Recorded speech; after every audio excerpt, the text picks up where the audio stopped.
Hey, this is Dave from By the Way, back with another By the Way guide.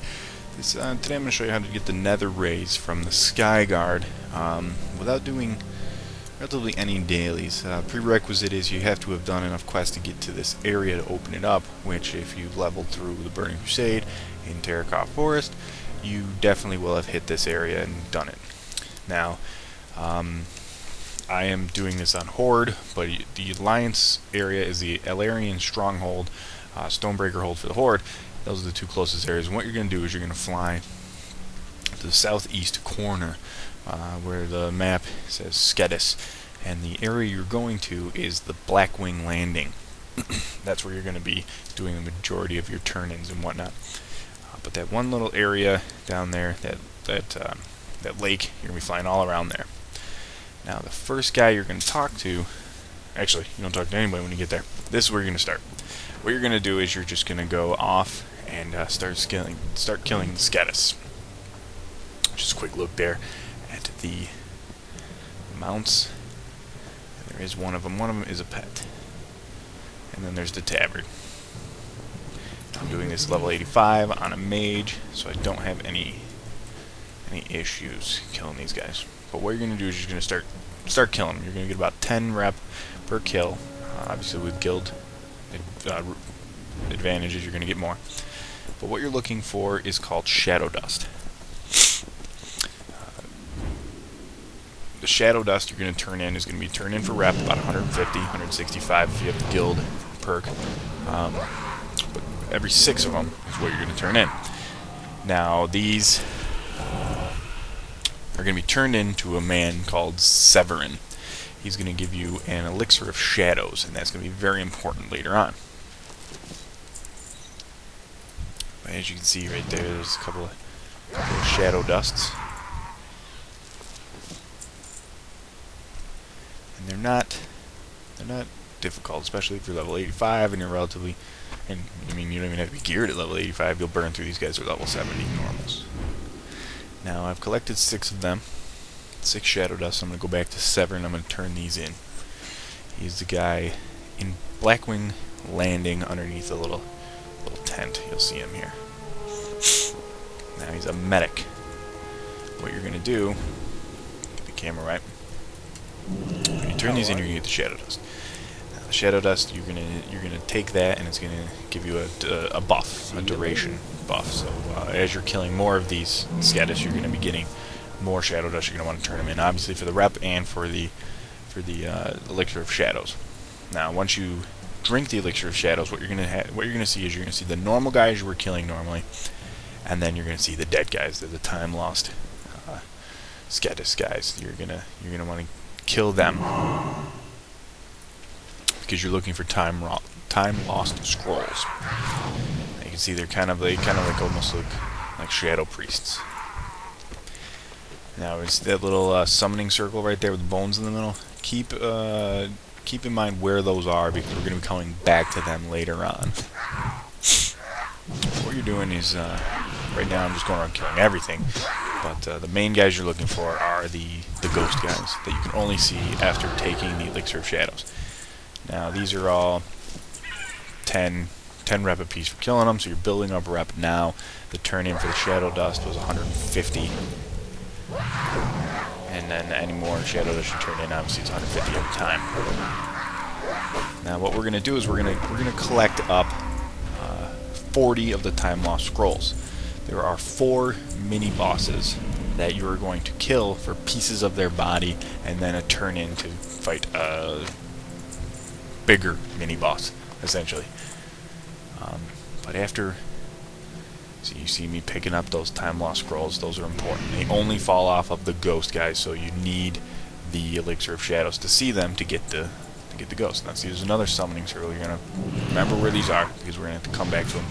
That's where we're gonna summon each one of the 4 mini bosses, which you can only use it once. And then there's like a cooldown period. You have to go to a different one, and there's plenty around. Right now, there's basically nobody grinding out this rep, so you have free reign.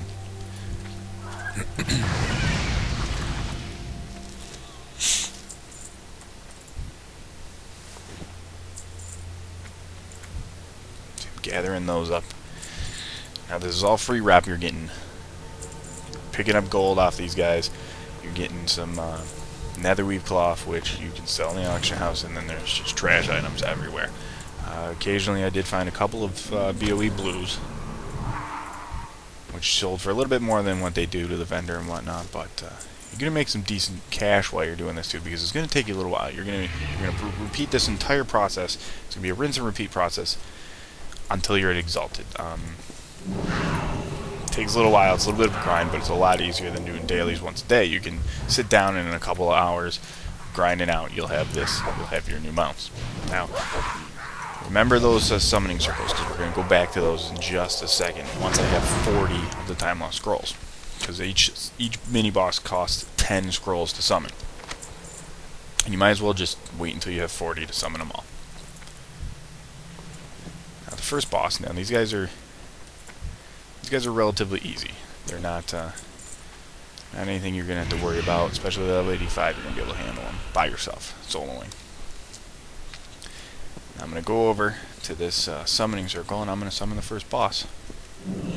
Now there's Ikari's talons, Karog's spine, Gazarak's claws, and Vakiz's scale. Those are the 4 pieces of the guys that you're going to want. This is the first guy. You can see they're not much of a challenge. 60 to 70,000 life. They are elites, so they do have a little bit of armor, but I'm a mage. Anything for armor, and I'm handling these guys pretty good. Now each one of these drops a BOP blue, which will sell for gold, and occasionally some other things too. But the main thing you were looking for is his body part, the green. These are the second guy here. Now these are not bind on pickups. So you can sell them if you get too many and you're not using them anymore. But for the time being, you need one of each for the turn-in. Let's see, these guys they're not a challenge here. BOE blue, the green I needed, his body part, and on to the next one. Now I'm going to a different summoning circle each time, and as you can see, when I click on that pile of bones, it gives me a choice to summon one of the 4, and you can just summon the same one every single time. You want to make sure that you do summon a different guy, the guy that you need the body part from. So you're not wasting your time and getting a bunch of body parts that you can't use. You need one of each for the turn-in.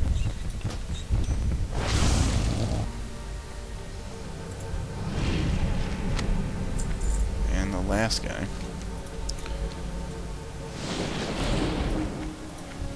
Like I said, none of these are a big challenge. And they all, killing each one of the mini bosses is also awarding you a decent amount of reputation, so it's beneficial too. Obviously, because you need the 4 body parts, but to kill them as well. Now, once you have all 4 body parts completed or collected, you're going to head over to Blackwing Landing again, and you're going to talk to. There's a cage right next to Severin with a prisoner in it, Hazak. And you're going to do there's a quest called Tokens of the Descendants. You're going to talk to him. You're going to hand that in.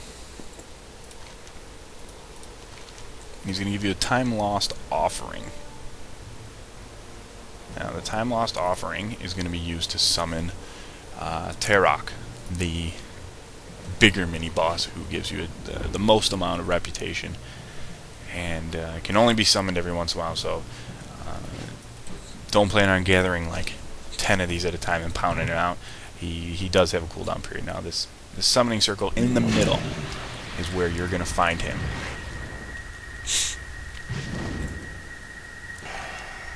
Now, just kill that guy, get him out of the way. Summon Tarok. Now again, this guy is definitely soloable. The first time I fought him, I wasn't as well geared, and he did do some damage to me, but then once I figured out what he did, it wasn't a problem. He's going to do his little rant, and you're going to have free reign. Just beat on him. So just unload, because you want to do as much damage as possible right at the start, because eventually he's going to become immune to all damage, and the Skyguard is going to have to come and help you. So do as much damage as possible. You can't kill him before this. He will become immune. I've had 10 people trying to help me kill him. He will not die. He will go immune no matter what. Right about now he's immune. He does Divine Spirit or Divine Blessing or something on him, some paladin move. But now he's invincible. And what's happening is the red scrolling text is telling you that the Skyguard's like, we're coming to save your butt.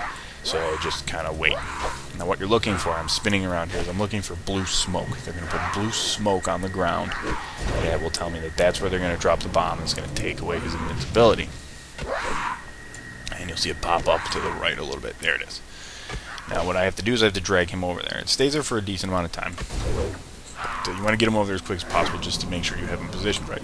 And you'll see he gets a, I believe it's a debuff. And it looks like the blue, there it is.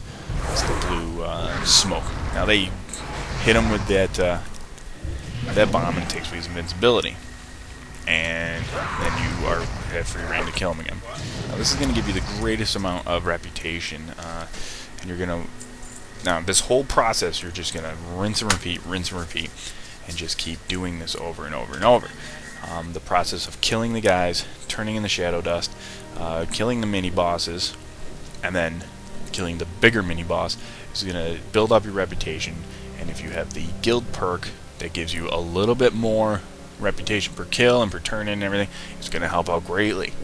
And after a few hours of just grinding it out, you're going to earn some decent money. You're going to get some items that you can sell or use, and you're going to get some cloth that you can sell or use. And eventually you will get to Exalted, and you'll be able to buy your new mounts. Good looking mounts, as you can see. And not too many people, I mean, there's people that have this mount, because if you played through Burning Crusade, you just happened upon it. But this is how you're going to get this mount without doing any dailies. You can do it in a couple hours. Sit down on a Friday night, just pound it out, and drink some Red Bull. Now, I'm Dave from By the Way. This has been another guide.